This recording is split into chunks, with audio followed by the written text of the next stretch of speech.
Let's go, baby. Embrace the Journey, 643 podcast, episode 6. We are live, back in the cut at Aviation Sports Complex with a very, very, very special guest in the building.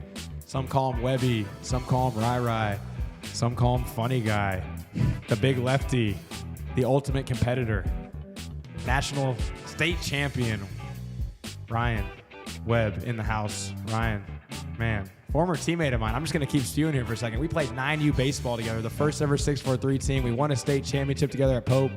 I mean, me and this guy go way back. The goal is to keep it under 45 minutes. We'll see. Ryan Webb, thanks so much for being here. Gosh, you just gave me chills. That was a great introduction. Thank you for having me. Dude, oh my gosh, surreal. Definitely the first person my age we've had on this. It's been a lot of guys that I've got the chance to coach we're even still coaching, so I'm super excited that we get to knock this out. Yeah, no, this is great. You called me about it a couple weeks ago, and I was very excited. It was a must that I had to do this, just because there's so many great stories and just moments and time that we've spent together over our years and careers, and just growing up from kids to now. I mean, it's even the people were around. I know, yeah. Even the people we had around today, like just cutting up with your dad and Laz, and I mean Jared, Michael, Parker, Zach. Like, I mean, just everybody. Every time we ever see each other, it's just stories out the. I gotta get the bleep button ready tonight. Yeah, this is gonna be a good one. Yeah, just stories out that. Let's freaking go. So let's get right to it. Today, you ran a pitching clinic for 643, which was outstanding. I think we had 13 kids in there. Most of them were 8 or 9 or 10 years old. We had a stud 13-year-old in there too. You, Matt Lazaro, 17 Coug, Amari Griffin was in there helping, commit to Georgia. So wanted to get you around him. How'd that go today? How'd you feel about it? It was really good. I thought that when you kind of work with younger kids like that, you want to make it fun for them, and you want to keep them constantly moving and let them know that it still is just a game. For sure. And it doesn't hurt when you have prizes as well when you finish competitions. So we were handing out chocolate, a lot of chocolate. I think you even gave a kid his first NIL deal today. Yeah, I did hand out a $10 bill for an accuracy challenge. I thought for a second, I was like, maybe I should go compete with the winner.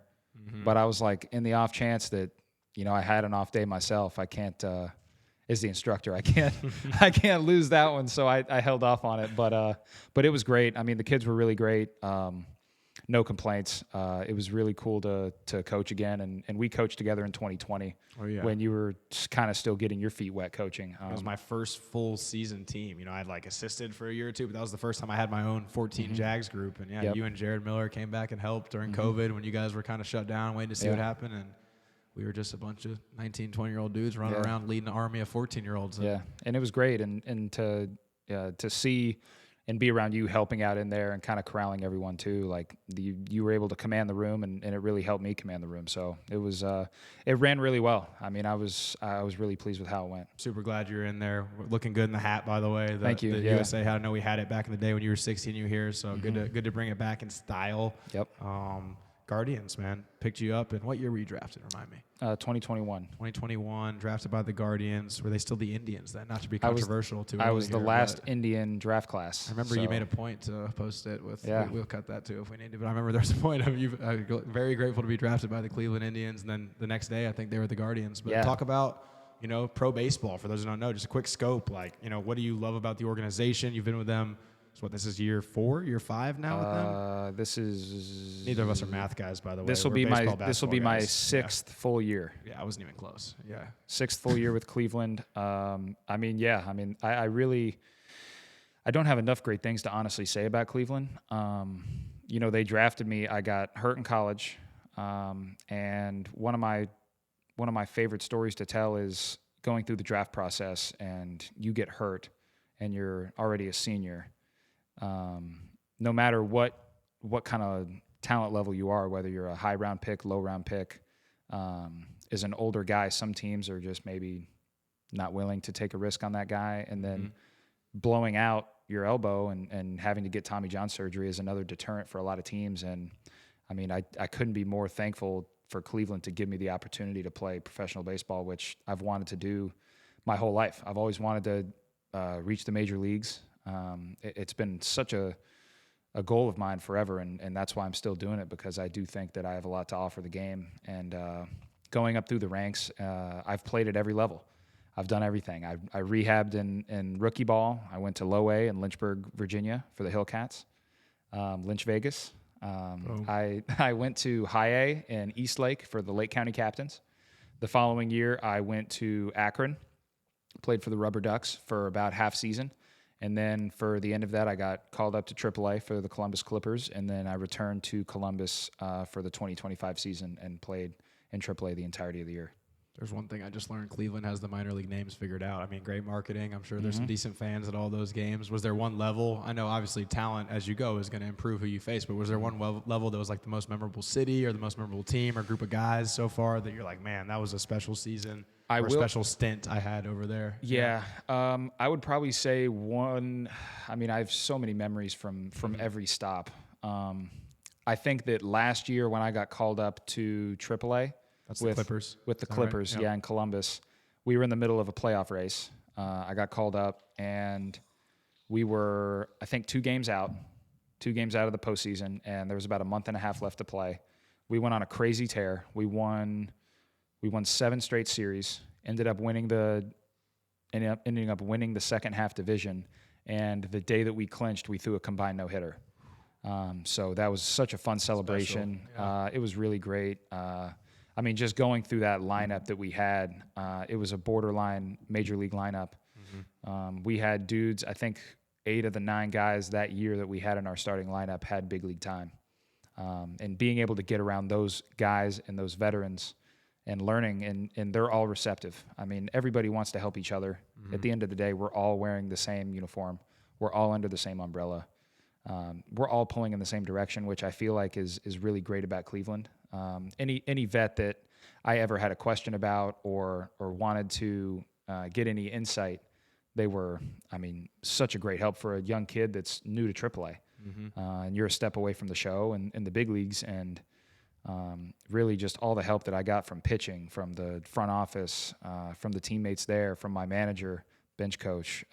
It was a really fun season. We ended up not winning the International League. We came runner-up. We lost in 3-game series, but man, it was such a fun team. We had so many guys that I would even call an ultimate team guy. I just can't say enough good things about that team and how good we were. I mean, it felt like that I was really playing on an all-star team, and it was really fun.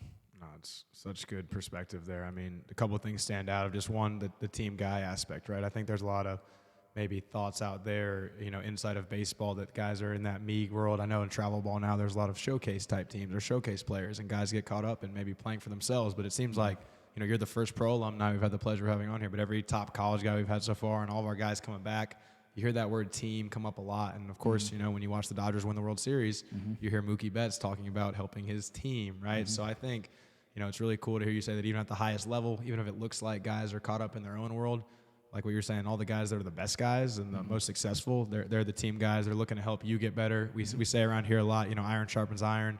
So it just sounds like getting around high-level guys has just only enhanced your game because, I mean, you came out a stud out of Georgia. You've been a winner at every level you've been at, from back when we were little here to Pope to travel ball to Georgia to now again where you're at. I mean, there's no surprise or no secret to why, you're continuing to win, but it sounds like you've been lucky to be around, just some great guys in that org too. Yeah, I mean, like you kind of talked about, I would not be where I am today without the people that have surrounded me and built me up throughout my entire really childhood and getting into being an adult. Like, I mean, where I would be wrong to say that what I've done has just been all on me. I mean, the people that I've met, everybody that's influenced me throughout, whether it's in travel ball as a kid to high school to college to pro ball, the people that helped shape me, that's who I am today. It takes a village, right? It does. People say that a lot. It's real. Like, I feel like the higher you rise, there's more people that join your village. And, so talk about that. Like, I know we had a great crew, like you mentioned at the beginning, of, Jared Miller, Tanner Hike, Michael Wynn, Parker Orr, obviously our Pope coaches, Danny around here,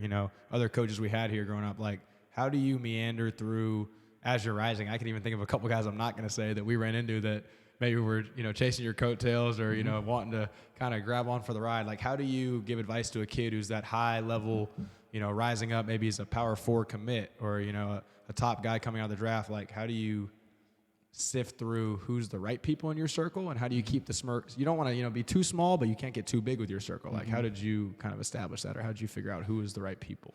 I mean, gosh, I think that it really isn't that hard to find good people. I think if you have a good heart and a good soul, like, you're gonna find your way around really good people more times than not. But I just. It really was just from growing up as a kid to now, just the amount of people that I've, relied on to help guide me through travel ball and life and, sickness and health and all that stuff. I mean, the amount of people I could go on forever, like your dad, Danny, he coached us when we were 8 years old, Crazy. Yeah. Coached me at 8 years old. Like, I mean, Brandon Orr, like Parker's dad, another dude that, helped me a ton when I was a kid, Jim Lazaro, another guy, like, helped me a ton as a kid. And I'm not even talking about my parents yet. Like, the amount of stuff that, my dad and my mom and my sisters, that they sacrificed for me to be able to do this. I can't even talk about how grateful I am for them to be able to take time out of their lives and let me get the opportunity to do what I love, and pursue a dream that I've had since I was 5 years old. For the amount of that they put up with, just with long nights and traveling and, the Chick-fil-A breakfast and, showing up at the field when it's dark out at 6 a.m., getting ready for an 8 o'clock game. Like, they were, I mean, the amount of stuff that they did and letting me crash at your house or, picking me up early or doing whatever. The support group is insane. And I would not be the man that I am today without all those great people in my life. Could not agree more. When I think of your family, I think of you. Like, everyone was always in your corner supporting you. Like, everyone had their own things going on, but you're always the talk of the house. Like, and he's right, everyone watching. I put out a post on Instagram a couple weeks ago on my story. Like, this guy was talking about pitching in the big leagues when we were 7, 8, 9 years old. He was talking about it in middle school and high school, and certain people were going to parties and making maybe questionable decisions. He was, well, I can't do that. I treat my body like a Lamborghini, and I'm going to go along. Like, he's been saying this stuff for so long, and I put it out to, like, be true of, like, I was definitely a guy. Like, we were great friends, but, I mean, we're ball busters. All of our buddies were. We would always, talk crap to each other, and there are definitely times where we'd be like, all right, come on, Ryan. Like, you're being cocky. Like, what do you – but, like, there's so much power in manifesting and saying what you're going to do. I know I felt it now in my life as I'm starting to elevate, I think, and grow. In coaching and in my personal life and just health and wellness and fitness, like, everything I want to do. It's amazing when you taking from someone like you growing up with, like, when you say you're going to do something and then you put all your energy towards doing that stuff, it starts to happen. And when I think of you, that's what I think about with playing professional baseball. And that's why I know you've been grinding the last, 5, 6 seasons. There's no doubt in my mind you're going to get to the show. Kind of closing out the pro piece. I know we're going to talk so much about our upbringing, our background, Pope Baseball 643, but closing out this pro piece, talk about your expectations for yourself, the Guardians. How do you not get lost in the sauce and, stay the course, really? Really, I mean, I think that as you get older and you see kind of the way that your career is going and how bad you want it, I really would do anything to help our team win. And that's my mindset going in. Whatever the team needs to win games and how they think that I can help, that's what I'm going to do. My ultimate goal is to not be the guy that goes up and says, I'm only going to do this. I only want to do this. I really, truly believe that I'm a difference maker for Cleveland. And my only goal for them is to help them win games and help win a World Series. And whatever that is, I'm willing to do that. And going into spring training, that's my ultimate goal, is to show that whatever they need me to do, I will be able to do it. And I'm going to do my absolute best at it to show that I'm ready to do whatever task they want me to do, and really just be open-minded, and really go in with my best foot forward is my ultimate goal. And whatever happens, happens. If I go out there with a good attitude and high effort, then everything else will take care of itself. So well said. I know trust the process is a phrase that gets thrown out a bunch on social media, on the news, in the world. Definitely something I heard in high school and college, and I remember I'd never fully understand it. So we were hanging out in college in Athens at Icon, you and Emerson, and you guys were both, I think you were actually talking about Emerson wasn't there. You were saying how Emerson is such an even keel. Emerson Hancock, for those who doesn't know, what is he? Was he the 6th pick overall? 6th overall pick. Your roommate. My roommate. One of your best friends One in the of world. my best friends, yeah. Great human. Just had his first baby, right? Yep. Congrats, Emerson. Can't wait to meet your little guy. I'm sure he's already throwing low 60s his Yeah. first year. But I remember you were telling me about Emerson And now you're like, God, it's just, he has all this stuff going on, all this pressure and draft, but he doesn't feel it when he's out there because he so trusts his process. And I heard you say it, and you went into just, he prepares so much. He knows that even if he prepares and goes out and has a bad day, it's not stopping him from where he's going because he knows the work he puts in. He knows he did everything he could to prepare for that moment. But just in baseball and in life, some days it's just not your day. How big has the process been for you? Yeah, I mean, you bringing up Emerson's a perfect example. I mean, when we go to college, you have guys that you see that clearly need to go to college and need to work on maybe being a little more mature, whether that's in the classroom, off the field, or on the baseball field. It's very rare that you see a guy at that age that is that mature to handle all three. And I mean, I thank God every day that, Emerson was my roommate and God put me with Emerson because he was the ultimate example for all three. He was a guy that, he's the same age as me, and I looked up to him, and I still do, just from the ultimate professional. I mean, you look at him, and we call him the best. Yeah, he's the best. He's really he was the ultimate professional at 18 years old, and I mean, everything that he does on the field, I try to take to my own career, because I know that the way he prepares, the way he cares, the faith that he has and trust in himself is more than anyone else will have, and that's why he's been so successful as just a person and a husband and, one of my best friends and a baseball player. He, I mean, I can't say enough good things about him and the example that he set for me in college and setting me up into my professional career. He is the ultimate, what I would call a pro's pro, and he was really, really great to be around and a great person to have in the clubhouse because he's, like you said, he was always the dude that was more prepared than anyone else, and you could see it every time. He was also the most talented, and when you're the most talented and you're also the most prepared, good things happen, and that's why he was the 6th overall pick, and that's why he's a big leaguer. For sure. I mean, I'm blessed that I was able to hang out with him at your house. I mean, we spent a bunch of time together, and I know I hadn't seen him for a couple years, and I ran into him. I don't remember where I was, like early in my coaching, and dap up, big hug, just nice as can be, asking me questions about my dad, my family, saying how much he was talking to you recently, and just a great life guy. I think, it's the how you do one thing is how you do everything, right? And he's a guy that owns that, and a lot of people are great with their baseball, and then they're not good behind the scenes, or they're great with their family, but then when they go to work, they might be doing some sneaky, weird, crazy stuff over there, right? I think he does everything the right way, and you're right. You want to be around people like that in life just to, be the best you can be, and that's about, back when we talked about at the beginning, who you surround yourself with. So obviously Georgia, right? Huge place to find that. We had Ryan Wynn and Daniel Jackson, a couple current players on the episode before dogs. You. I'll make the joke again. This is a kennel. We only bring dogs in here, and we have an official dog in here. Can you give us a bark real quick? It's kind of what we've been doing lately. Yeah, I'll give you one.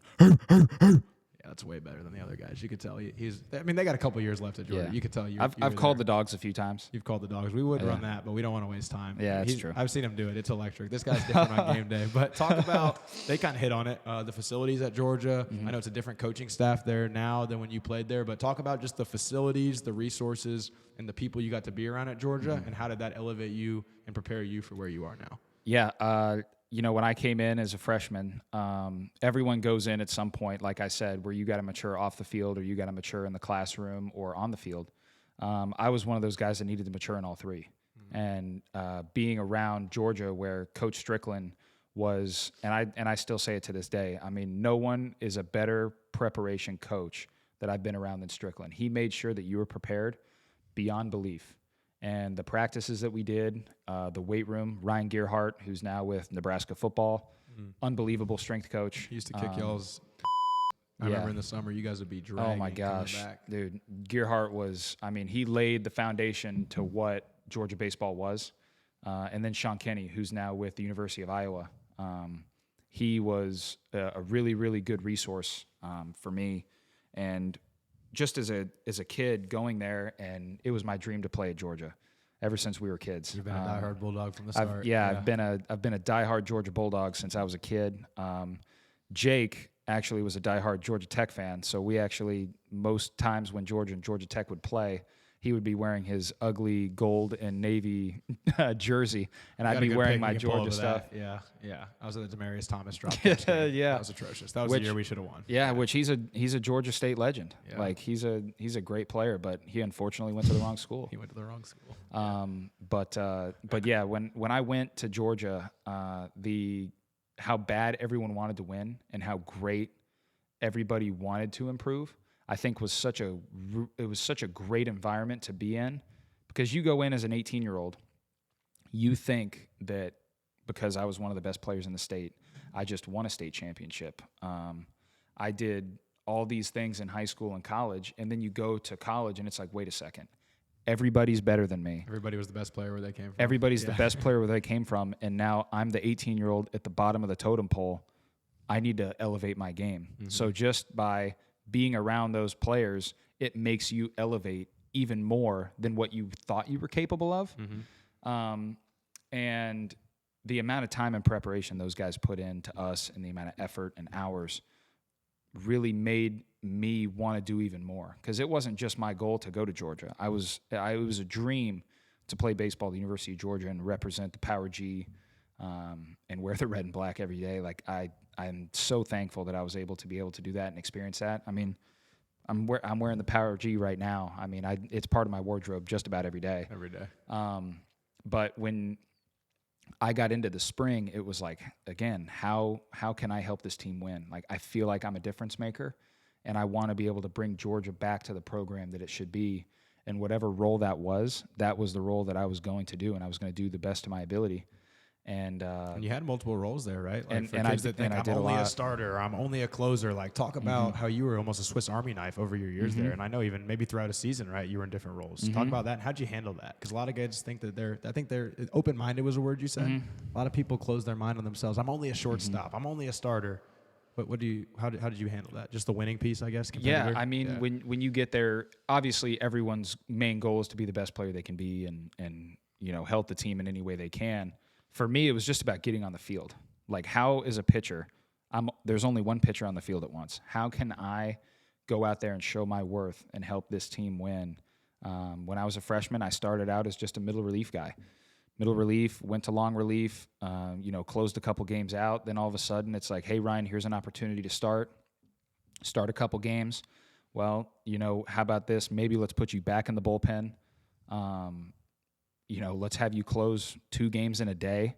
We'll go back-to-back in a doubleheader because you're capable of doing it, and we trust you to do that. Mm-hmm. And having the coaches look at you as a freshman, as an 18-year-old, and say, we trust you with our team at the end of the game and with our season, it gave me a lot of confidence to say, there's no pressure.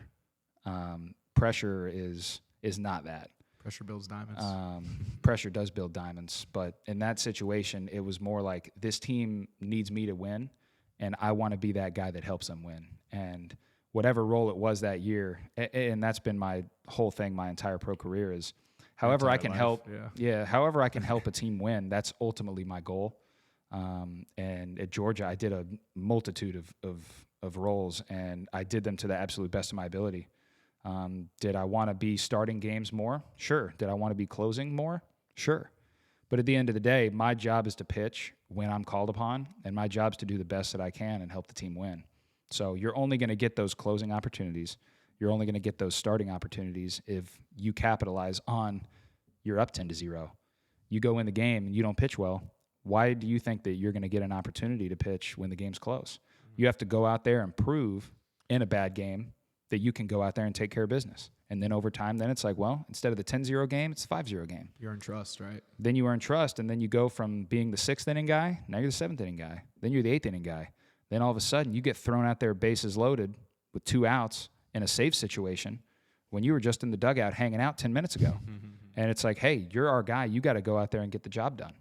So when you do that and you're that confident and that prepared and focused in what your job is, it doesn't matter what time you're pitching.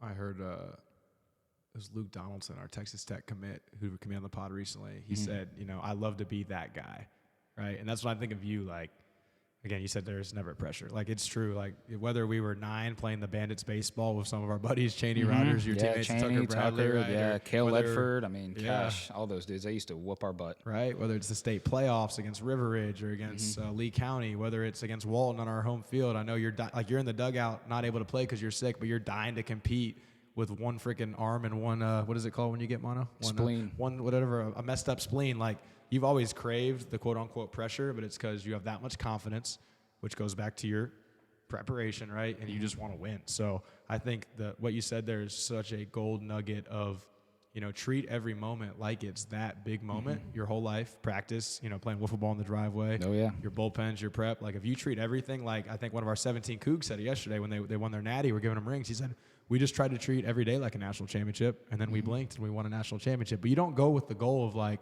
I need to be this or I need to do that's how guys do too much, right? It's like getting too big with your swing. Yep. But I think you just treated everything like, this is it. This is what I'm working towards, and I have to treat everything as that the whole way. Yeah. And then you get, all the opportunities you get, and that's what makes you a professional. Right? Yeah, one of the great quotes that we talked about, it's a Navy SEAL quote. We were sitting in the classroom at Georgia, and we were sitting there and we were talking about the mental game inside of baseball, and I'd never even thought about it because my dad was just a guy where it's like, you expect to go out and perform. There's no question. You go out and you're going to perform. There's no question that you're going to do your job. And one quote really stuck with me one year as we were sitting in there, and it was a Navy SEAL quote, and it says, you do not rise to the occasion. You sink to the level of your training. And then that made me think in my head of all the years that I had as a travel ball player at 9, 10, 11, to high school ball, to college, to pro ball. Everything that I've done up to this point has prepared me for whatever moment I get put in. I don't need to be better or do more now that I'm in that spot. The training that you've done all the way to that point is what's prepared you for that moment. That's what got you there, right? That's what got you there. So it's like, trust what got you there, and the preparation that you did, that will take care of itself. And over time, that will show. That's trust the process. Yeah, it is. That is trust the process to a T. And that quote really stuck with me ever since I heard it. And it really made sense. So guys at home, right, it's like, even if you're not there yet, maybe you've been going through the motions, maybe you've been lazy as a young kid or even as a teenager, like, it's just time to turn it up. Like, what would you tell that kid who maybe is struggling with his motor, as we call it, or, struggling to keep his head on straight? Like, how did you stay the course so well? Was it, it sounds like, I know your dad was definitely that guy. Like, he's a winner. He wanted you to be a winner. Winners have standards. They don't have, it's kind of what you said, right? Winners rise to their standards. Losers fall down to the rules. Like, what would you say to somebody who's struggling right now with that? I would say that the most important thing is, because everyone has a time when they hit a point, whether it's you're in middle school, elementary school, high school, college. For me, it was just surrounding myself with good people to make sure that they had my best interest at heart, and to really push me and be receptive to getting pushed. And I think that's why, playing here for so long and as long as I did, Danny, Coach Rowland, Coach Strickland, Coach Kenny at Georgia, guys that I've interacted with at Cleveland, when you surround yourself with those guys and they really, truly do want the best for you, that is how you find a way to get that other gear. Because you're going to show up to the field every day and you're never going to feel great 100% of the time. You're going to be tired. You're going to be sick. You're not going to feel great. But it's how does that person that you surround yourself with, how do they help you get ready for that game? How do they find a way to just get that 1% more out of you? And then that over time can turn from 1% into 50% to 100%. And the next thing you know, that's your standard. It never drops below that. Your standard is excellence. They hold you accountable, right? Like, I think a lot of young, talented people in the world now, like, everyone's in this little shell of, like, don't let my kid fail, or don't let my kid fail, or we have it figured out at 13 or 14. Like, again, you're a confident guy. I say the word cocky, not to say that you're cocky, but, like, to someone who doesn't know you, your confidence is intimidating, and it comes off as, like, this guy thinks he's good. But, like, how did you then, with that, keep the open mind and talk about, like, how it could have been people sugarcoating to you? Would you think that would have held you back? Or, again, like a Strickland, a Coach Kenny, I know stories you told me off here that we're not going to tell on here that, like, it wasn't pretty at all times, right? I know with Danny, even we were 13, 14, and again at 16, 17, there was probably some tense moments with Coach Brandon Martin at Pope. Like, 100%. There was a screaming match here and there. Like, how did 100%. you, right? Like, those are people shooting you straight, though, right? How important was that? They're not just telling you, hey, you're the best, or it's okay, don't worry about it. Like, I think a lot of it comes from when you get really, intense conversations like that, it doesn't come from a bad place, at least with me. Sometimes, I can't speak for everybody, but for me, it just boils back to, I wanted to win more than anything. And, when I've had those tense conversations with Danny or Coach Rowland or Strickland or Coach Kenny, Coach Martin at Pope, like, it really came from a place of I wanted to do everything it was to win. And if I didn't feel like that, what was going around me was up to that standard, You know, I did a probably not a great job of handling it and showing it, but it was all out of love. It was all out of wanting to win and wanting everybody to win as bad as I did. And when I felt like that was not up to par, it felt like an insult to me, because I felt like that I put everything into what I did, and when I wasn't getting that in return, it just felt like an insult to me, or like a backhand that I wasn't getting that same respect. When you put in excellence, you want excellence around you. Yeah, right? it was just it was never out of hate. It was never out of malintent. It was always because I wanted to win, and I just wanted the absolute best for everyone. Whoever has played with me ever, I will 100% go out of my way and try to help them as much as I possibly can. There's no such thing as me turning my back or a blind eye to someone that needs help. You could be, you know, a foe, a friend, or anybody. And if I feel like that I can help you, I want you to get better, because that's only going to improve me. When you surround yourself with greatness, you have to raise your bar to a certain degree in order to hang around them. And that's just, throughout the years, that's just been my thing, is I just care so much. I do. I care about winning. I love to win. And I just wanted to make sure that everybody was on the same level and knew, and that was the expectation. It's evident, right? I mean, we're going to get a word count on it. Maybe we can get Freddy as a producer behind the scenes. Like, the amount of times the word team and win has already been said in the first 30 minutes is unbelievable. Like, it's got to be a record on the show. And we say it a lot, and our players say it a lot. But it's so evident you're a team guy.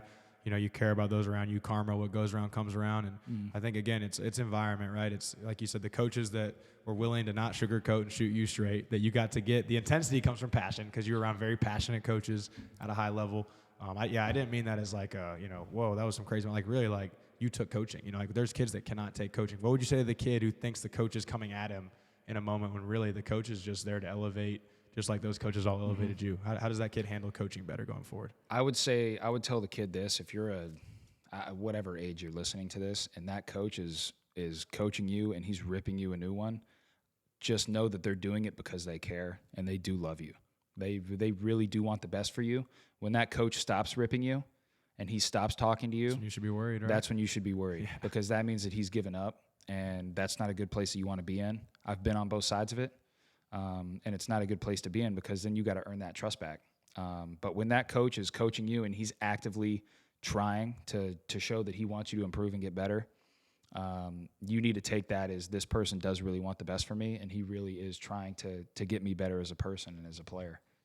You said at the beginning just the amount of guys that are professionals, that are coachable and receptive, and they're helping you, right? So I think the highest level people are lifelong learners, right? They're not, they're there, but they never think that they're there. They've never arrived. It's the Kobe Bryant job not finished, right? Like, I'm here, that's great, I got to this point.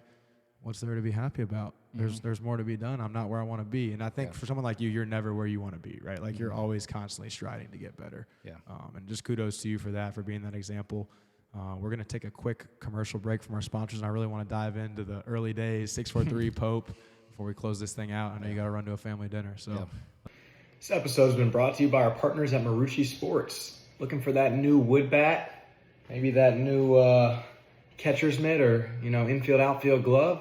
Go to MarucciSports.com, where you can get any of these pro custom-made bats. You can customize a glove. They have all sorts of other hard gear and accessories that apply to the baseball world. 643 is proud to have a bunch of our players using the Marucci gear. Go to MarucciSports.com now.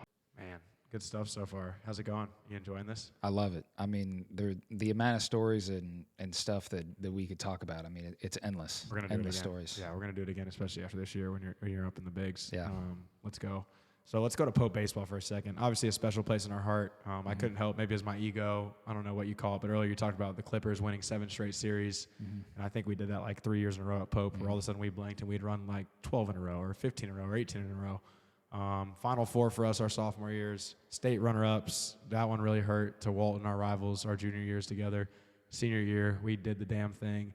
Let's go to state senior year. First off, what was special about that team? We'll tell a couple stories, I think, with that group, but what do you think was special? Because I don't think it was our most talented team. I think it was probably our second most talented team, right? It was probably yeah. Junior year, we were most talented on paper. Senior year, sophomore year, we just were scrappy. But what do you think was special about that team, and how were we able to get it done? I mean, just thinking about that team and that run, I got chills just thinking about it. And, people always joke about close the yearbook and close this and that. But, I mean, when you grew up and played travel ball, high school ball, you went to school with all of these guys throughout your entire childhood. There are 5 of us, right? That pretty much were together from when we were 9 all the way up for the most part. Pretty much, right? yeah. Me, you, Parker, Tanner, Michael, Jared, right? Yeah. That's 6? Pretty much, I'm yeah. not good at math. Yeah, might be 6. And, yeah, I mean, those guys that we played with, I mean, we went to the same travel ball. We all played in the same area.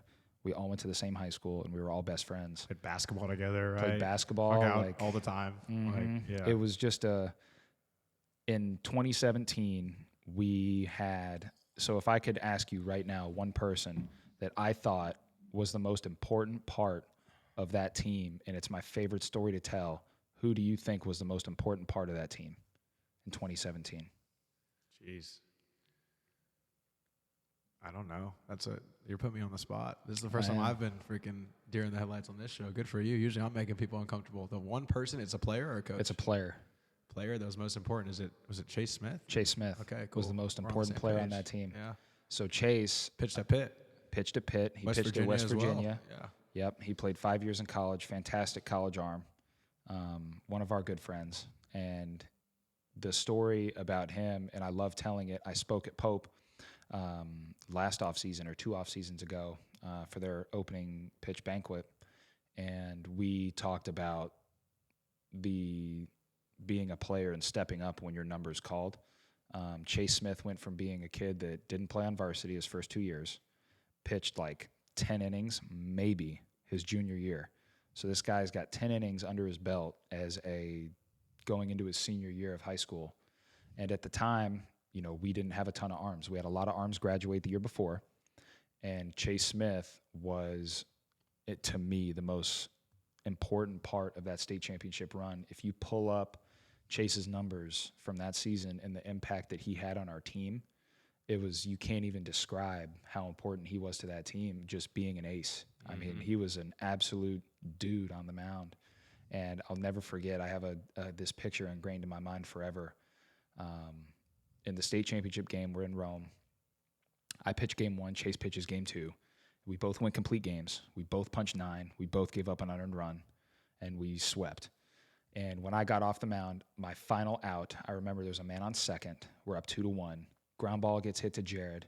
Makes like a slide at third base. Mm-hmm. He picks up, throws it to first. We win the game. Wet field, too. Wet field, crazy wet ball. Crazy. And Jared in high school, he would throw the ball around a little bit. He would, yeah. He had a tendency to overthrow a touch, but he made a perfect throw.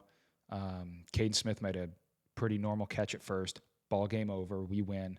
And I remember coming off the field, and I'm walking off with my hands up like, I can't believe that just happened from the year before when I couldn't pitch in the state championship. And the first person to hug me was Chase. He comes up to me and he's like, I'm so proud of you. And to have that moment with Chase, and then he immediately goes out right after and handles his business and throws a complete game. It was so, and I have that picture on my phone. I'm sure I'll be able to send it to you guys and put it up there. Surreal, right? Yeah. Gosh, what a great picture to have all of our families, all of our friends. We're in the state championship. Like, it's what we've dreamed of playing up to that point when we were kids and winning a state championship for our team. And the first guy to come out of the dugout is the guy that was the most important part of that team. And he tells me how proud he is. And he goes out there and handles his business, and we're state champions and a top 5 team in the country. But the run that we had was, it was something that you could write and make a movie about. But then the Final Four game that we had, you wouldn't even still believe that happened in the way that it did happen. It's like, this is a Disney movie. Mm-hmm. And Jake actually had the walk-off RBI. He had the walk-off RBI on a bases-loaded walk. It was a really close pitch. But it was a close pitch. It was We got the benefit of the doubt because we were at home. Oh, but shit. that game, we booted the ball around. I didn't pitch very well. And we found ourselves in a big hole. Like 6-1 in the 3rd inning or 4th inning. We're losing. We were 6-1 in the bottom of the 6th. And we scored 5 runs with 2 outs to tie it in the 6th. And I remember that game, we're down 6-4 with 2 outs. And we've been kind of playing small ball, making them beat the ball around the park. And I remember Tanner comes up, and Tanner Hike, another one of our great friends, but he will be the first one to tell you he's not a burner. He is not a fast baseball player. And he comes up, and we're like, oh my gosh, if he's got to beat a ball out, we're going to go down into the 7th inning. We don't have a shot. And we're in the 6th inning. It's probably a 2-strike count. Tanner rolls over a ball into the 6 hole. And he hits it decent, but it's not anything crazy. Ball takes a weird bounce, kicks off the shortstop's glove, goes into left field. We score 2 runs to tie it, and everyone is going nuts. I mean, I've got to hold my composure in the dugout because I'm still pitching. And I can't even help myself to just be overcome with emotion for that moment. And another guy to just name drop. After Tanner tied that game up, I remember going out in the next inning, and that year we had pitch counts. And you could not throw a pitch past 120. And at that point, I was in the hundreds through 6 innings. And nothing was going to take me out of that game before reaching that pitch count. I was going to die before not getting to that pitch count at home when that was my last game ever wearing a Pope uniform. And I remember we go out there, and the first guy gets a hit. Next guy comes up. It's Connor Pavoloni. Connor Pavoloni, another friend. He was a Tennessee commit, and he hit a home run off me earlier in the game. First inning. Inning. And it kind of put everyone into a shock. Like, I was in left field. It probably went over the fence by 5 feet. Yeah. It just snuck over. Just snuck over. Pissed. And everyone was kind of like on their heels, like we just got punched. First guy gets a single, and I'm at pitch like 112. It's a full count. Connor Pavoloni's hitting. And we never did this, ever. We never shook. We never did anything. The pitch was called was the pitch it was called. And Parker gives me the sign, and I think it was like a changeup or it was something away, something that was my best pitch. And I shake, and immediately Parker went backdoor slider. And I'll never forget it. And Parker and I still talk about it to this day, is I shook, and immediately he went to the pitch that I wanted, went to the backdoor slider, executed the backdoor slider, punched him. Yeah. I remember yelling it. Punched him to get to 1 out, and then I'm at pitch like 115, 116. So I maybe have a batter left, first pitch, double play. And I remember coming off that mound, and for as bad as I threw that day, and the moment that we just had in the bottom of the 6th, it felt like that we had all the momentum in the world. There was absolutely no shot we were losing that game. We got bases loaded, nobody out. And we went like pop out. And Jake came up. Well, I'm in the dugout at the beginning of the inning going, well, there's only one way I hit. I'm like running the numbers. Like, I can only hit in this game if it's bases loaded 2 outs. I'm not going to hit. Like, this is it. Mm-hmm. Jake comes up, and I'm pretty sure it's like a 2-0, gets to a 2-1, maybe a 3-1. 3-1, I got a pitch to hit. I foul it back, and I was like, fuck, that was the one. And then I know I'm just hacking, though. The whole way I'm hacking. And it's a little subby guy, so I'm thinking hard away. I'm just ready to slap it into left field like I always would do or hit up the middle. Yeah. And MF went hard in, and it was in, but it was definitely close enough to punch. It was a high school strike. Yeah. It could have been. If that umpire wanted to and he wanted to see that go to extras, he could have. And Jake walked. I mean, just I turned in. DP. Jake sold it. He turned in, jumped out of the way. Flipped the bat. I mean, it was just absolute mayhem at our field. And I remember he hit first base. And after that, it was like, this is ours. Like, there is no shot we are coming out and losing this game. That team's dead. And we run ruled them in the second game and then, won both games in the state championship. But bringing up those guys and all the guys that I brought up, those are all guys that we played with our whole lives. Those are all dudes that stepped up. Those are all guys that had such big parts of that. And a lot of what that comes back to is how great of friends we were. And we grew up together. And we lost in 2016. I wasn't able to pitch. I got sick. I had mono. I wasn't medically cleared. It affected me really, really bad, and I missed about a month. And seeing, my teammates, we're all crying in the clubhouse after the game, and Coach Rowland is telling us how proud he is of us. And I couldn't feel anything because it was like, this is my fault. I got sick. I couldn't play for my team, and I'm the reason why we lost. And I carried that for an entire year of being like, if I get this opportunity again, I am not going to waste it because I owe it to my best friends to give them an opportunity to win a state championship because I took it from them last year. And that whole season, that was a mission for me. It was like, we need to win a state championship. Like, there is no other option. And we had dudes step up.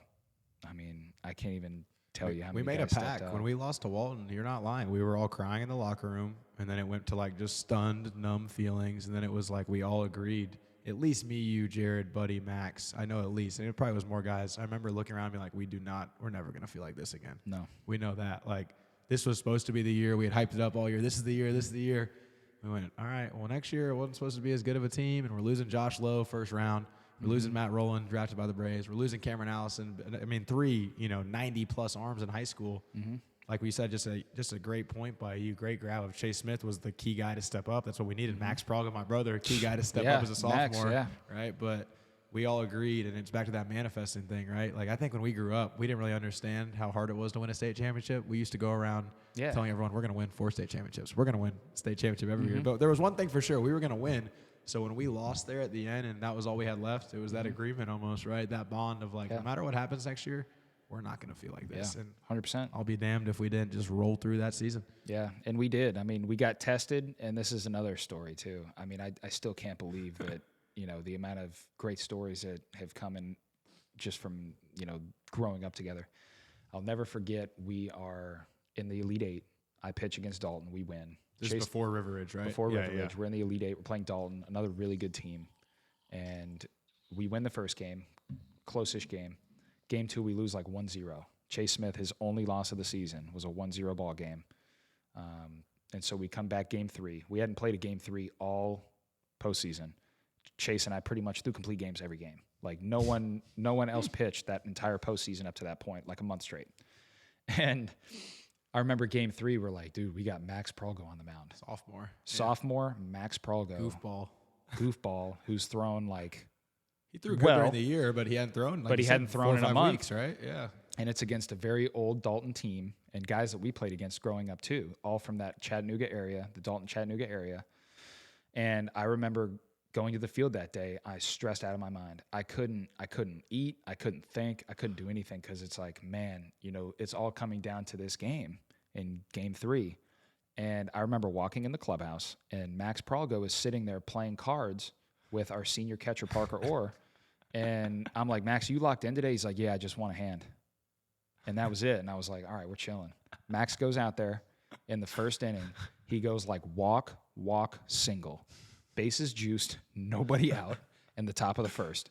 And I'm in right field. I'm in left. We're pissed. And we're like, this is about to be a disaster. We got dudes getting hot in the pen. Like, it's all hands on deck.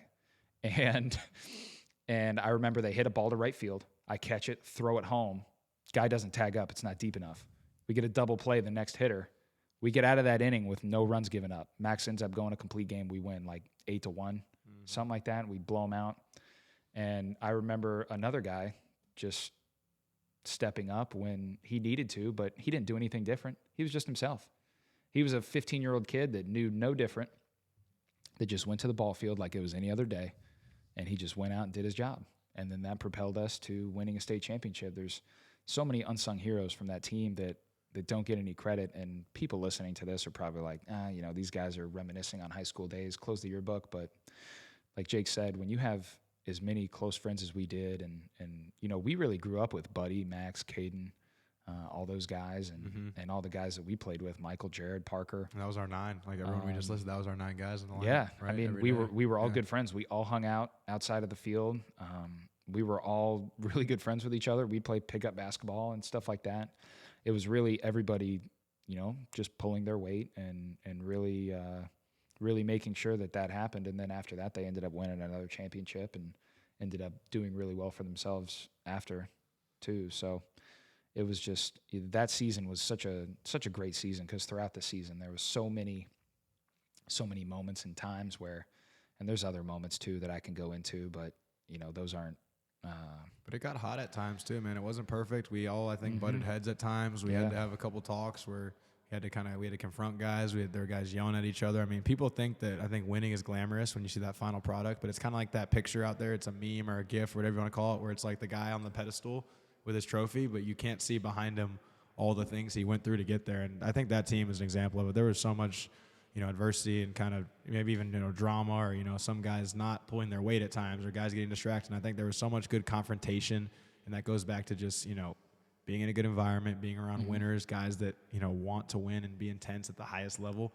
And I think that's ultimately why we were able to prevail. We had enough winners there that 100%. we had standards. Yeah. Everyone else had to jump on board. Yep. Otherwise, they weren't gonna make it. Yeah, so no kudos. doubt. I mean, you're a huge leader in that. You know, Parker was a big leader in that. Jared obviously was. I always call him a silent killer. Jared Miller. Was, yeah. Turco called him a secret bad guy because he was so quiet. And he's like, what's this guy's deal? But so what's one thing as we close out Pope? When you think of Pope baseball, is there one thing you took the most with you to the next level? Whether that be Georgia or Cleveland. Is there one thing from Pope? I would say the one thing that I took from Pope is, and we just kind of hit on it, was playing for your teammates and playing for your brothers. Brotherhood, for sure, for me. Yeah. I mean, when you get that close and you truly do feel like, I don't have brothers.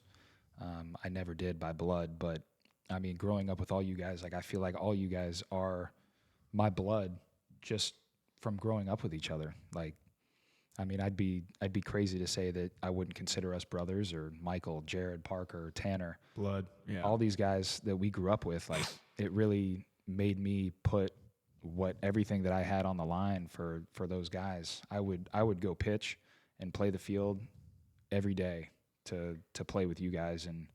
And I will say for the crowd listening to this, if you're a younger crowd or you're any of the high school guys that come in, like, those days when you get up early and you're going to work out at Pope, or you guys are having those tryouts, or you have late nights on the road and stuff like that, like, don't take that for granted. Like, everyone gets to that point where they look back and they say, man, like, I wish that I was, still in those days, like the glory days.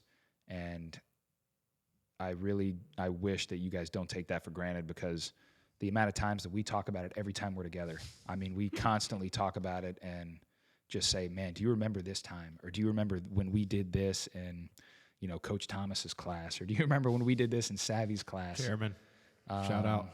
Do you remember the late nights when we went to Waffle House, or any of these places, and we stayed out at, came to my house for poker or whatever it was? Sure. You just don't take any of it for granted, because those truly are your best friends for life. And it really was, an honor to win a state championship and play with all my closest friends and my brothers. It was such a great time. And I wish that for the people that are listening to this that are still in high school, for you kids, that it really is going to be some of the most fun baseball you've ever played in your life. And don't take it for granted, because it goes by quick. So always live in the moment and always cherish what you have, because it's not what you don't, it's what you do have. And the amount of fun times and stories that we have talking about it now are endless. And I'm really thankful to be able to go through all of that with you guys, because we all go through things in life and stuff like that, and in high school, and it just is what it is. But having that background and having that support group was everyone. I mean, everyone supported each other. Everyone loved everyone. Don't take that for granted when you get older, because it's not going to get any easier, as you get older. And that circle, slowly becomes smaller and smaller. And what I'm really, really grateful that I've got that core group of guys that I grew up with, and I still keep in contact with. But there's not enough good things that I can say about my time at Pope and my experience with, playing with Jake and coaching with Jake and Parker, Tanner, Michael, Jared, Chase, even Buddy and Max, Caden, like all those dudes, even though they're younger than us, like, yep. Those are dudes brothers. are, we're all brothers. We're bonded for life, like you said. I think Andy Bernard, the last episode of The Office, said, why doesn't anyone tell you, you're in the good old days, right? Yeah, but, it's true. I mean, life keeps getting better, but no doubt, there's just so many times we get together, we laugh for hours, we tell stories, we argue about how something may have gone from all of our perspectives, right? But it's just always that great environment. And yeah, Pope was such a good experience, from a school to the baseball, athletics, Coach Rowland, Coach Turco, Coach Savvy. All those guys are such a key, and that's why that place is still winning. I mean, they're still winning. They were winning before we got there. I think we helped build a culture too that they've built off of with the GDN type stuff. We'll talk about that another day, but I think it's really cool that they're still winning and still doing it. So I know I have pride, and I'm with you, man. I think a lot of people, get out, close the yearbook, and we don't get stuck in it, but it's more like when you're a part of something special, you hold on to that for life. And we were a part of something special there, just like with us at 643. So we'll kind of finish up with the 643 piece. You played here again, 9 to 16U. Very rare, honestly. A lot of guys, the Jared Millers of the world, still played at the ACC at a high level. A lot of guys play on different teams over the years. You were a Cougar every single year. That was here. 9 to 16, which is pretty cool, honestly. That's a rare thing that happens. We have a couple guys I can think of in the program. There's a kid named Evan Brand here now. Another one, he's Sander Paventude. They both might be in that same boat where they're here 8 or 9 all the way up. So a couple legends there in that group. But we'll just focus on 2 of the teams since this is going to be our longest podcast yet, which me and you knew, and it's fire. And we'll be back with another one again, like I said, next year when you're in the bigs. But let's talk about the 16U group for a second. You guys, one of the best teams for sure in our program's history.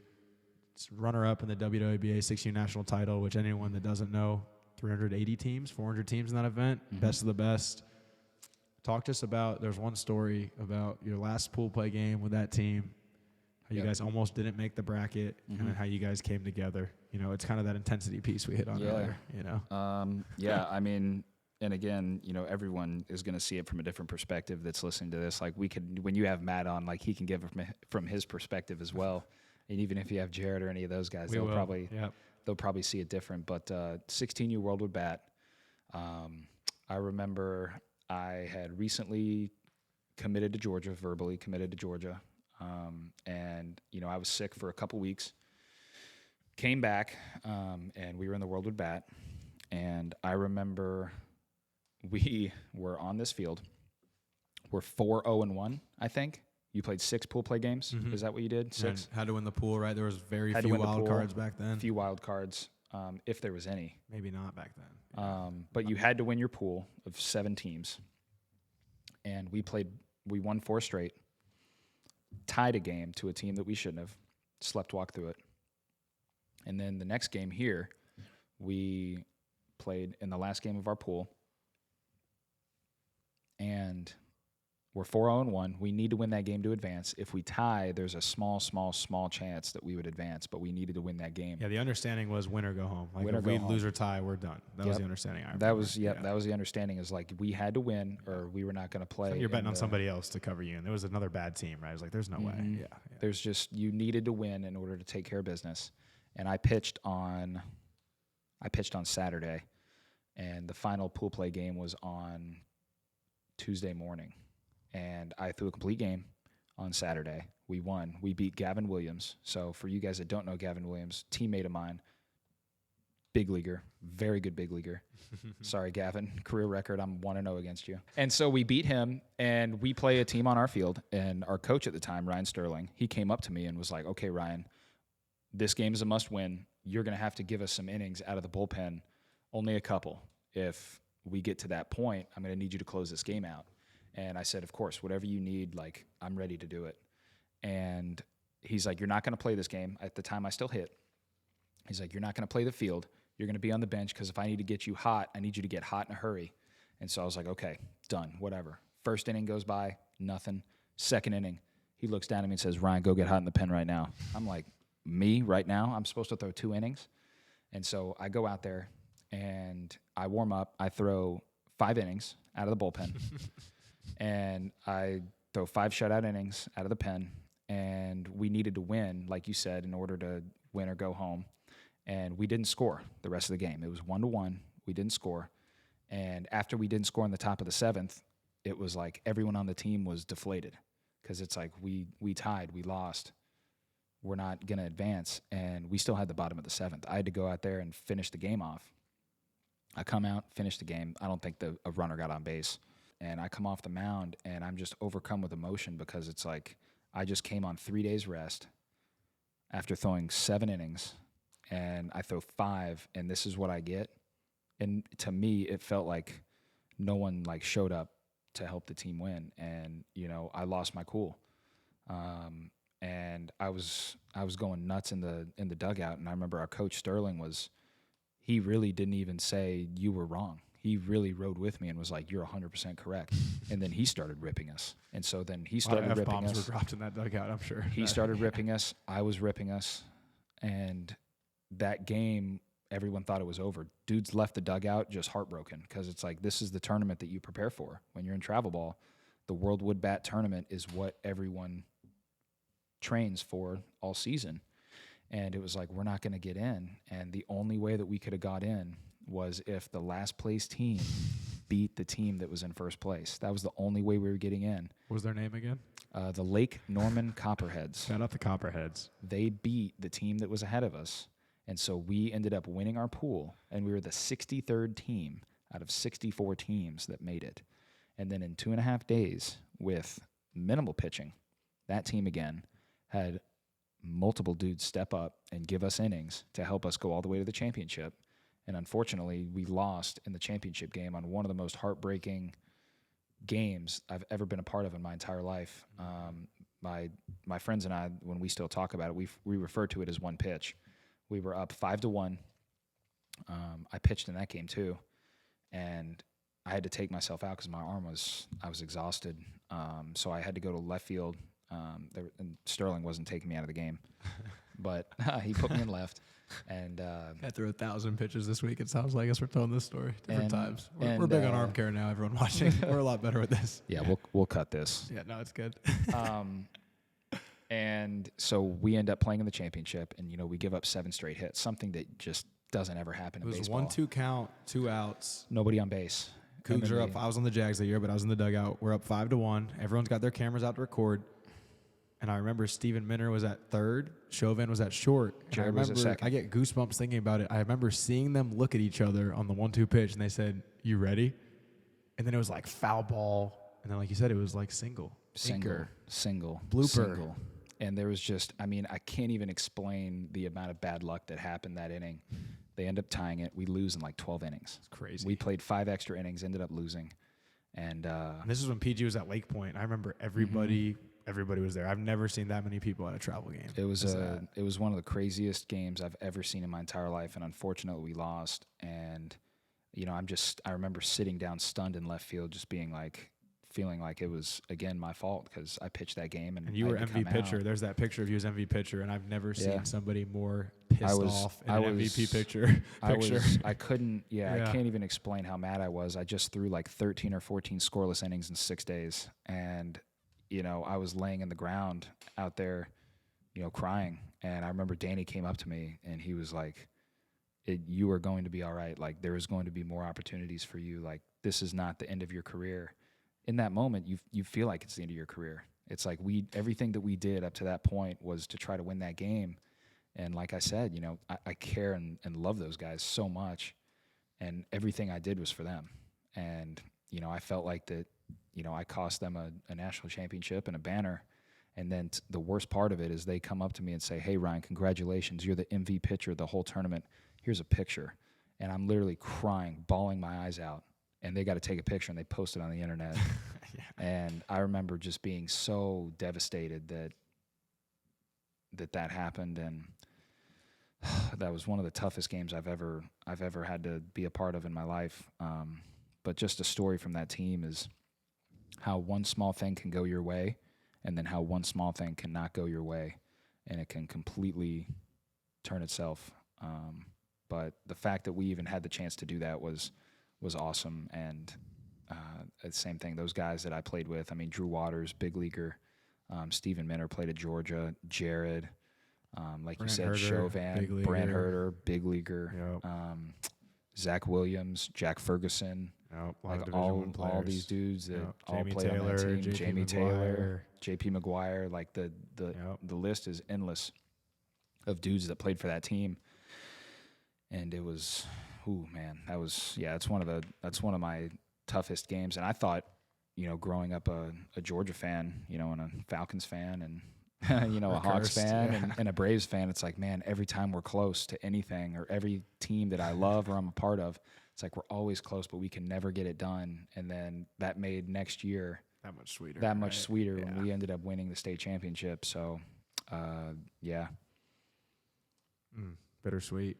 Such a good season, though. Such a good team. That 16 group loaded. Let's go all the way back now. Year one, circa 2007. Yep. We were coming off playing at Eastside baseball the year before. Yep. Eastside Tornadoes. Danny Pralgo decides, you know what? I'm tired of some of the things happening at East Cobb. Lots of people he loves over there. Lots of people he gets along with. Just a couple of things he couldn't quite, work with us. Because he was coaching on the Astros while I was playing with you guys at Eastside. He would always pop in. I remember a couple funny moments on that team where some of the dads kind of looked at him weird. I think they were teaching us how to bunt one time, and they had us all squaring up. And Danny runs down the hill. He was never a dad to speak up, but he runs on the hill and he's like, dude, they're going to take it off the face or off the penis. What are you guys doing? And he teaches us all at a bunt. Yep. And everyone starts kind of looking around like, who's this guy? Okay. Yep. And I know he starts his own team. And I think we had, 13 kids come try out for our first ever 9U team. We 11 took made 11, including Max, who was 7 years old at the time. We ended up adding a 12th later. What do you remember about that transition? I know you're going to have to dig deep in the memory vault for this, but being a 8U kid when your dad's like, hey, let's go try this brand new team over here with some of your teammates at 643. Do you recall? Yeah, I remember. So I remember we finished that season. We were in where were we? We were in Mississippi. This episode has been brought to you by our partners at Better Baseball. Drive down the road from Aviation Sports, about 7 minutes away. Pick up new Oakleys, 100s, Wilson, Marucci, like we mentioned earlier. Whatever gear you need for this season to help you get sharp. That swing's not feeling right. Maybe the ball keeps popping out of your glove. Sure, it could be your mechanics, but maybe it's your gear. Head over to Better Baseball now.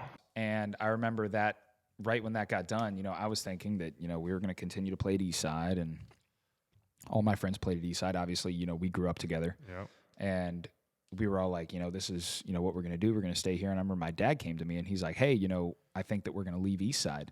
And I remember going to my dad and crying because I'm like, all my friends are at Eastside. Like, you're going to make me leave my friends and I'm going to have to go play at this new team. And he's like, no. You don't understand. Like, it's okay. Like, all your friends are going to go play for this team as well. And I was like, really? And I remember he was like, yeah, Jake, Jared, Michael, all the dudes that you were really friends with on that team. He's like, they're coming here too. It's going to be be a Park team that beat you guys sometimes. Those kids are going to come too. Those kids are going to come too. And he's like, it's going to be a really good thing. But he's like, this is the deal, is it's a tryout. And at this point, you never tried out for anything because for those Eastside teams, you just signed up and then you just got handpicked. You didn't know if you made the team or not.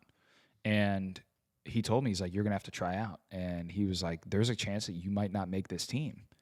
And he was like, you need to be prepared for that. So what you need to prepare for is you need to go out there and give high effort and have a great attitude when you go out there, because I promise you, if you do both of those things, that's going to take care of everything else at that tryout.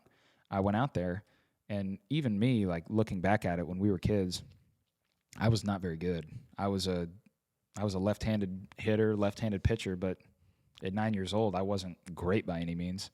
And there was a thought in my head like, man, I'm not going to make this team, and I'm not going to be able to play with all my friends. And I remember I got a call from Danny, and he was like, hey, congratulations, you're on the first ever 643 DP Cougars.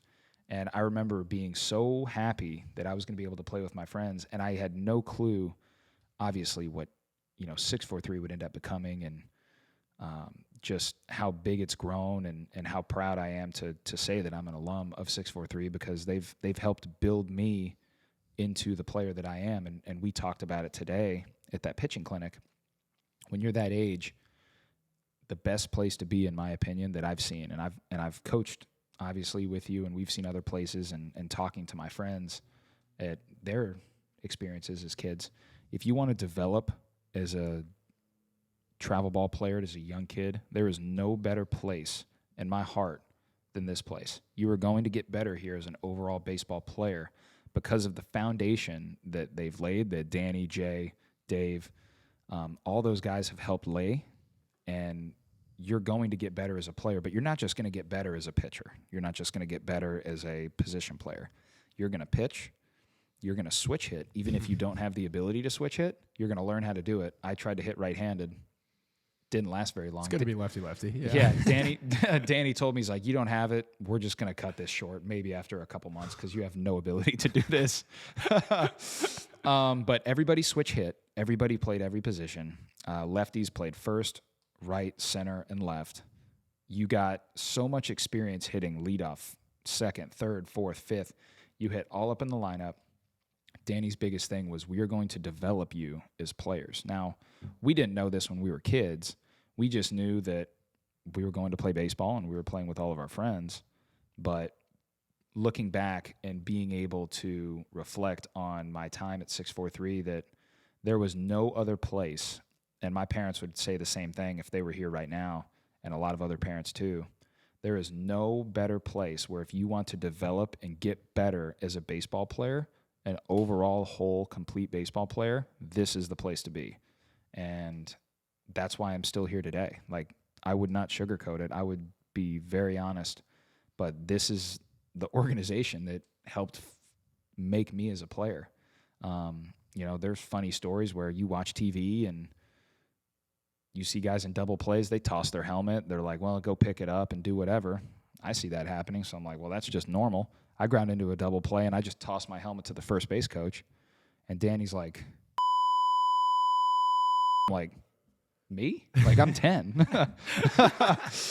And so, like, there's moments like that where you look at it or you strike out and you toss your bat, and Danny's like, go sit down. Yeah, you're done. Yeah, you're done. That's his thing. You're done. Cool. Thank you. And I was a big guy like that because, you know, I watched the Braves and, you know, big leaguers, they toss their bat and do stuff. So I would just be like, oh, well, you know, they do it. So I did it. Hey, Ryan, go sit down on the bench. You're done the rest of the day. And I'm confused because it's like, well, these guys all do it. Like, it must be commonplace. And he's like, no, we're always going to play hard. We're always going to show the game respect. And we're always going to do everything that we can on the field to help the team win, whatever that is, whether it's bunting, stealing, getting hit by a pitch. Like, he just instilled that at such an early age to us and helped lay the groundwork for all of us. And then one team turned to 3, and then 3 turned to 5, and then 5 turned to 10, and 10 turned to 20 to 30. And everybody here, all the coaches, like, that buy-in that and vision that Danny had for this organization is completely been fulfilled in the sense that you can just see by all the trophies here, like what he envisioned and built, like it came to fruition. Like the risk that he took to go do that was unbelievable. And you know that he really did it with 16-year-olds, with Kent Emanuel and that team and our team. Big leaguer. Yeah, we were the opening 2 teams. So it's like, I'm going to go make my own team. And then, well, you know, my kid's 8 and 9, you know, I might as well just make a 9-year-old team. And then we went to Cooperstown the following year. They, I'm pretty sure, went 3rd place in the World Wood Bat that year. Mm-hmm. So it's like his 2 first teams both go very well. And then all of a sudden the tryout went from 13 kids to 20 kids to 150 kids. Fast. It happened fast. And we were so, 11, and I'm looking around like, holy shit. Yeah. That kid's trying out here? Yeah. Like, whoa. You see kids from other teams, and it's like, I have no shot of making this team. But, you know, Danny had a really good eye for talent and had a really good eye for potential. And once it started blowing up, I mean, he took it and ran with it. I mean, he's such a great leader, such a great coach, such a great person. You know, just, you know, you guys letting me crash there and stay there when, you know, I needed someone to go to or anything like that. I mean, anytime he let me hang around the 17s or, you know, the 16s or 15s, it was just it was such a great environment for me to be in. And this place, like I said, helped shape me as a player. And everything that's done here it truly is done the right way. And I think that when you're a kid and it's like, you know, where am I going to send my kid and where do I trust that he's going to get better as a player and a person? I think this is the place for it. And there's no better place in the area, in my opinion, than being right here. That testimonial means everything, like, to me, to my dad, to us, of course. And it's just knowing that how big of a piece you played in this place, right? Like, you're part of the DNA. Like what you said, like, our first team, there's so many of those guys that are succeeding in life and whatever they're doing right now. Yeah. Like, there's a DNA of 643 that if the wrong people, you said earlier it's about great people, if the wrong people were here on those first 2 teams, it could have easily blown up in 1 year. He could have been coaching at East Kyle or gone to Team Elite or, you know, just figured out we would have all gone our separate ways. But having the right people, the right families and parents, and obviously, you know, great parents breed great kids, that's what I think has made this place continue to go. And that's when then the Jaguars form, because there's so many good people that want to be here. We got to make more room for great people. Or, okay, the Tigers now. Now, dude, we have a Panthers team. And some people hear Panthers like, oh, you guys are just adding teams to add them. Dude, our kid that just committed Texas Tech was on the Panthers 2 years ago. Like, there's so much room now for great 100%. players to be here, to grow, to develop. Like you said, you look around. I know you told me earlier, you said your favorite thing is seeing our game is development everywhere. No doubt. That is DP's heart and soul. He's all about that. The wins are not ever what he talks about. He teaches us as kids how to win and how to help our team, but it was always, how can I get these guys better? And if you do things the right way, you treat people the right way. And, you know, you talk about he raises great baseball players. I think he's really helped raise better men, and that's why this place has trophies and wins all around. And it's funny to hear you say it. I know for a fact he will tell you either 10 or 11 and these are guys that loved you. They were his assistant coaches that love you to this day that you talk to, but like you said, you weren't as good back then. And there were guys going like, dude, are you sure you want to take Webby again? Like, maybe we need to put him on the or whatever it is. And there was something about you when we were younger that he always stuck with. I know it. And I remember he was talking about that at 12, 13 when you did start to grow and go. And I don't know if that's scouting, if that's God or whatever act that is, but there was something for sure with you that he was like, I remember. Let's keep that lefty around. When he probably called and told you, hey, you're my last guy I'm going to add this year. I mean, I was the last guy, let's be real. But, besides me, he had to take me if he wanted somewhere to freaking sleep at night. So cool to hear you say all that. And I think the last piece we'll say about 643 with us that you were talking about earlier is Danny always treated us as 9, 10, 11, 12, 13 when he coached us those 5 years. That's actually why he had to get away from us, because it was too intense and we were getting too comfortable with him. He was getting too comfortable with us. He had to hand us off, but he treated us the same as the 17s. And I think, the parents would think it's crazy at times, and sometimes he'd maybe drop a couple words he shouldn't around 11-year-olds. Do you have a story to tell to close that out? This episode has also been brought to you by the Grinders Club. Maybe you already went to Better Baseball, got the new bat, the new Oakleys, the new glove, and you're still not really seeing the results you want in the diamond? Call the Grinders Club. We're here for all your consulting needs, your training needs. If you want to talk baseball, work baseball, look at video, get advice on what's coming forward, whether you're in the MLB, MILB, college, high school, youth, call the Grinders Club. We're seriously here for whatever you need. We are about that everyday hustle, baby. Let's go. Coach Danny always expected us to play with high effort and a really good attitude, always wanted us to carry ourselves to the best of our ability. And, it still shows in, like you said, the DNA of this organization now, where everybody top to bottom, whether you're, a Panther, a Tiger, a Jaguar, or a Cougar, like that's the expectation across the board. And you need to be able to fulfill that expectation. And a lot of that comes with having high effort and a good attitude. It's the first thing he told me when I coached 9s this year, right? I said, I'm used to coaching 14s and 16s and 15s and 17s. Those are really the only age groups I had experience with as a head coach, and maybe a little as an assistant, right? But I said, what do I change with these 9s? He said, absolutely nothing. He said, you hold them to the same standards. You expect them to show up with what you said, high effort, high energy, learn the game, teach them the game, expect them to know where to be, expect them to know how to act. And if you do that, you're going to be surprised. And it was so cool how much better that group has already gotten and how fulfilling that is for me as a coach to see it. But no doubt there are one or two moments this fall I had to catch myself wanting to say something, probably channeling some of that of like, wait, they're 9, so let's use a different word. Oh, I got it, cool. And I'm getting good with that. And I didn't drop anything on those guys. But no, I think you're right. Him holding us to that standard is why we all figured that out at a quick age. And that's where I'm excited to make that impact with, with these guys. 100%. And just working with those guys today, a lot of Jake's team was at that clinic today. And you can tell, I coached with Jake in 2020, and Jake at that time was, I would say not as fiery as me, and it wasn't my team, but I've always just been a very, fiery guy. I wear my heart on my sleeve, and, to see how, well behaved those kids were, like, again, it's just a testament to you being able to coach all age groups. Like you said, you coach from 14 to 17, and to have those 9-year-old kids, for me to be able to coach them and them be receptive like that, like, that's to the parents that have raised them, and that's you as a coach helping them get to that point. And you're only going to be setting them up for success down the road too. It's cool to hear you say that. I think they're awesome, but yeah.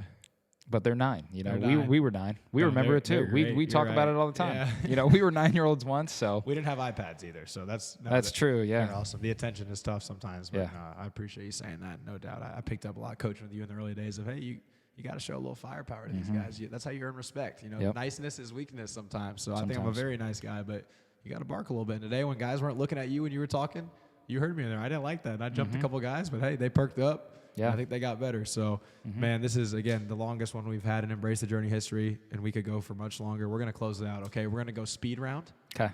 And then you're going to give us one message to part with, all right? Okay. The key to the speed round is you can't think about the answers, right? When I say it, you just got to rip it. Okay. All right? All right. Here we go. Best 3 hitters you faced, big name hitters in the MLB, or people we know around here. I've faced Jack Caglione, Drew Waters, and I would probably say Harold Castro. That you've struck out. You struck out all 3 of those guys. All 3 of them, yeah, shout out Drew Waters. Come on the pod, defend yourself. One word that comes to your mind, Pope Baseball. Go. One word.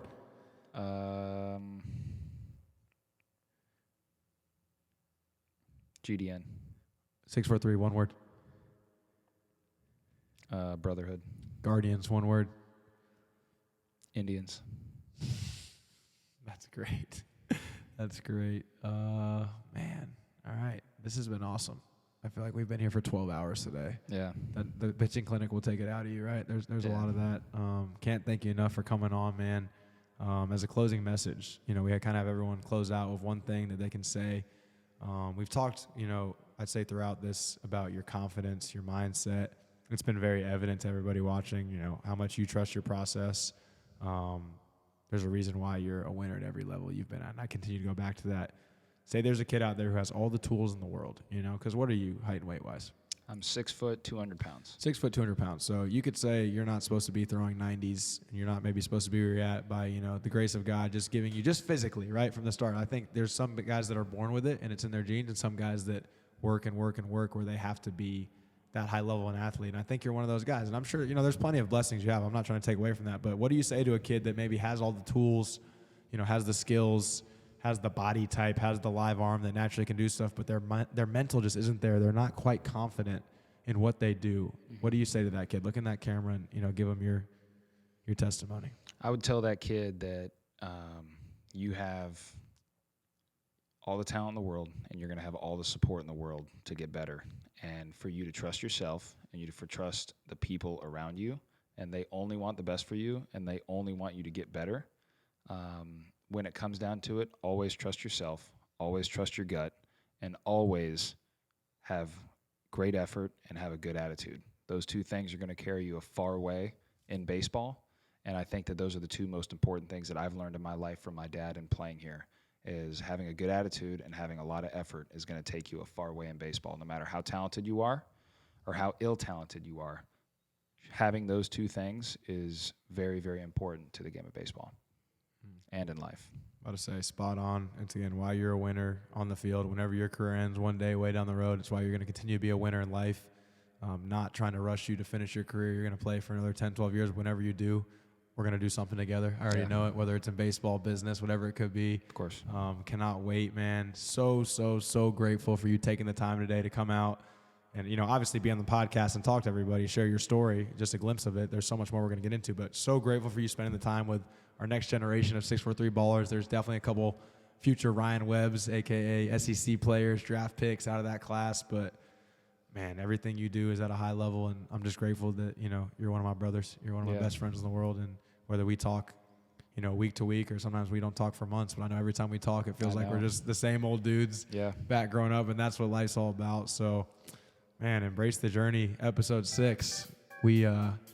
We knocked it out of the park. We did, yeah. A long podcast. We got a lot more for you guys coming up. If you guys want another one of us, you'll have to let Jake know. We're definitely going to do it again. Guys, plug your Instagram, please. Where can these guys find you at home if they want to follow you or check out your stuff? Yeah. Where's that at? My Instagram is RyanWebb55. You should be able to find that. And then Twitter is RWebb55. Cool. Check them out this year with the Guardians, guys. Hoping to get up in the show. Embrace the Journey 643. Follow us on Instagram, on YouTube, official ETJ Pod 643. I'm Jake Pralgo. Thank you guys for watching. Can't wait to get you guys more content soon. Have a great rest of your week. Let's go. We killed it. Thank you, brother. Love you, man. Let's go. Love you too.